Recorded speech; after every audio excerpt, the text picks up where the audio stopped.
I was also on Texas last night and this morning too, and I didn't take the bus. I'm sorry. I should have. You could have walked. We called the seniors bus. Thank you, Scott. So the score is 1-0 still. At the end of the second. At the end of the second. Thank you very much. You know how important that is. I do have it in my pocket, and I checked. I was going to announce that in a minute, but thank you. So what we're going to do now is we're going to go in the opposite order that we started in, and we're going to start with number 6 at the end with the Green Party of Canada, Brennan Waters. We're going to give them 2 minutes to come to the microphone and to give their closing comments, and then we'll do some wrap up from there. So Brennan, Canadian Action, or sorry. Thank you, the Green Party of Canada. Would you like to clap or you want to stay there? This is fine. Thank you everyone for coming out. I'm very pleased that the discussion this evening has been about war and the military. Just to be fair, if you go to my website, you'll see my statement on Libya. I did say, contrary to what my party decided, that we should not be going into Libya at all. It was far too hasty of a decision, and it's on my website. And I also want to mention to you,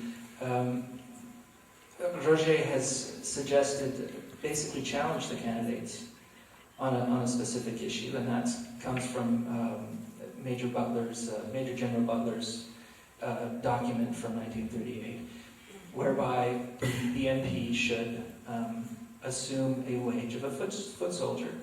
And on April 18th, I took up that challenge and I accepted it.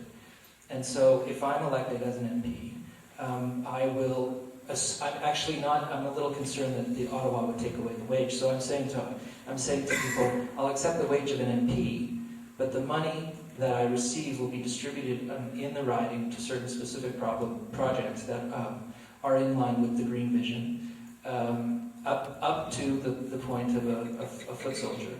So I've accepted Roger Lagasse's challenge, and I think that's important because we actually believe in what we're saying. I want to impress upon you that the commitment by me personally is there and it exists, and I think I want to emphasize as well that we're at a turning point. We have the ability to solve this problem with our environment. We have the ability to bring ourselves in line with our environment and to live lives so that our children and our children's children can continue on with valuable, healthy, vibrant lives. Thank you very much. Progressive Canadian Party. Bravo, Brennan. And I think it's a challenge that we should all accept. We have a war, especially the people in Ottawa, I think especially our representatives. Nobody's making a bigger sacrifice than that soldier in the trenches. No one. So no one should make a bigger income during a war.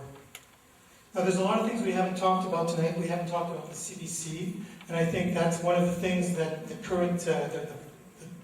previous government was intent on trying to get rid of, and I support the CBC. We haven't talked about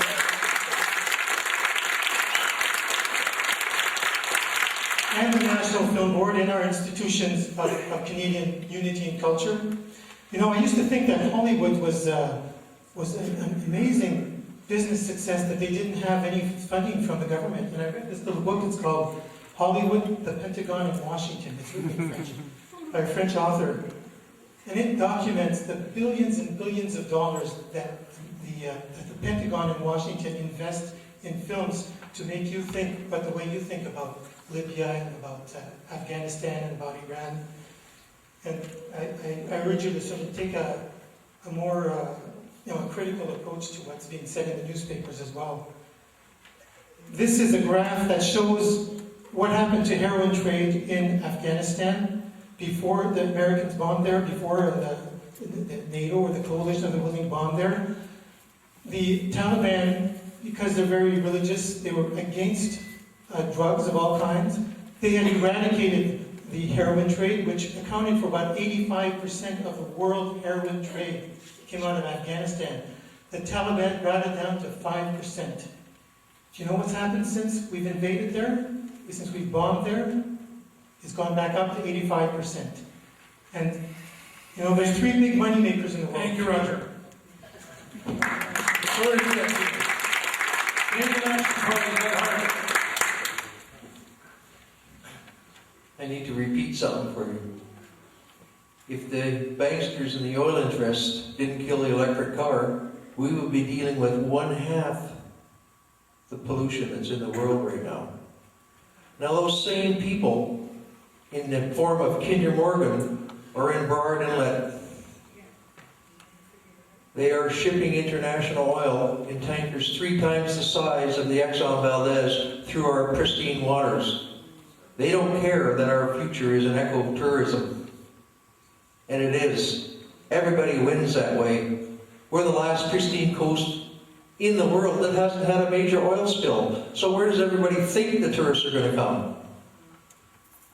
In Afghanistan, you didn't get a vote about that war. In Libya, you didn't get a vote about that war. With Kinder Morgan, you didn't get a vote whether or not you want tankers on our pristine coast. A vote for the Canadian Action Party will be a vote to get your vote back. Because we're grassroots. We want to know what's happening in this riding, and we want to take it to Ottawa. It works from the grassroots up, not from the top down. A vote for the Canadian Action Party will be no tankers, no oil spill. It'll protect your children. It'll protect the salmon. It'll protect the biolife of Georgia Strait. It'll protect the fish hatcheries. It'll protect the crabs, the orcas, otters, seals, and it will protect the jobs of all the commercial fishermen. It'll protect the jobs of all the tourist restaurants and hotels. And it'll preserve our pristine coast for ecotourism. We would appreciate your support. We've got our eye on the ball with Kinder Morgan, and we need your help. Look up the Canadian Action Party. Everything I've said tonight is in writing. Thank you very much for your time tonight on the biggest hockey night in Canada that we've ever seen.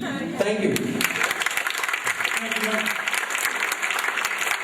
Liberal Party of Canada, Dan Vanier. Folks, I'm incredibly humbled to be here. It's the first time that I've run for any elected office, and it's been a privilege, one way or the other. This election isn't about really any of us. It's not about John Weston. It's about Stephen Harper, and it's about the future of Canada. This election really is about character, and it's about trust. It's about competence.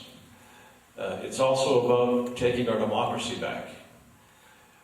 This is the first time in history that anyone's ever found a government in contempt of Parliament.